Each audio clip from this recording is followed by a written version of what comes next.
Guys, आज तक आपने इंसानों को जूते पहने देखा होगा, लेकिन अब आपको घोड़े भी जूते पहने दिखेंगे। कैसे, मैं आपको बताता हूँ। एक्चुअली ऑस्ट्रेलिया की एक कंपनी है जिसने घोड़ों के लिए दुनिया में पहली बार रबड़ के जूते बनाए हैं।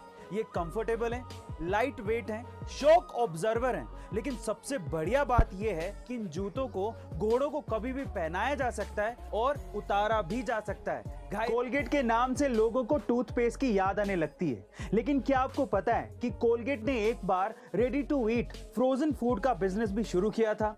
जी हाँ गाइस, आप ठीक सुन रहे हैं। 1982 में कोलगेट ने यूएस में ready to eat frozen food का बिजनेस शुरू किया था, और वो भी कोलगेट के नाम से, लेकिन वो बुरी तरह से फ्लॉप हो गया।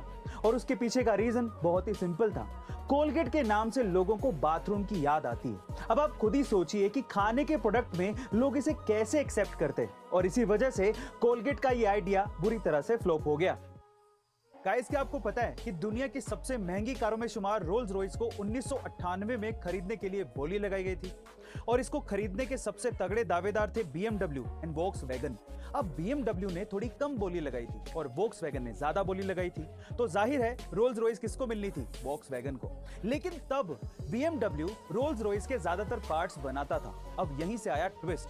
BMW ने रोल्स रॉयस के पार्ट बनाने से मना कर दिया, और सिर्फ इसी वजह से रोल्स रॉयस को वोक्सवैगन ने BMW को बेच दिया। अब ऐसा इसलिए नहीं था कि वोक्सवैगन पार्ट्स बना नहीं सकती थी, बल्कि ऐसा इसलिए था क्योंकि रोल्स रॉयस वोक्सवैगन के लिए एक नई कार थी, जिसके लिए पार्ट्स बनाने में उसे समय लगता और नुकसान भी होता।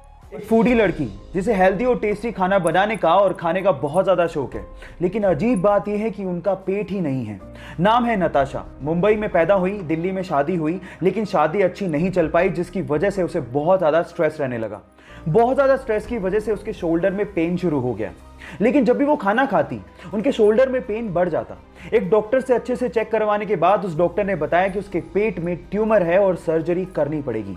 सर्जरी के दौरान जान बचाने के लिए उसके पेट को बाहर निकालना पड़ा। अब हालात ये थे कि अब वो जो कुछ भी खाती वो सीधे उनके शरीर से बाहर निकल जाता।